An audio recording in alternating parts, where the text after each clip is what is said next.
अभी जो है मैं इसको अनबॉक्स करता हूँ। मैंने न्यू मैकेनिकल कीबोर्ड जो है बाय किया है। ये तकरीबन 3500 रुपीज़ का मुझे पड़ा। इसको अभी अनबॉक्स करते हैं। मेरे माइक में चार्ज ख़त्म था, इसलिए मैं विदाउट माइक की ही इसको रिकॉर्ड कर रहा हूँ। ठीक है,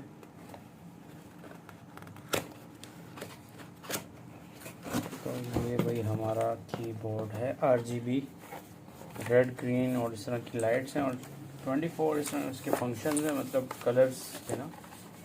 तो इसको अनबॉक्स करता हूँ इंशाल्लाह।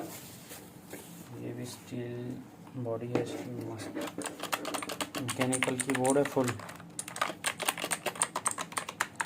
तो इंशाल्लाह अभी इसको मैं ऑन करता हूँ, लगाता हूँ अपने सिस्टम के साथ।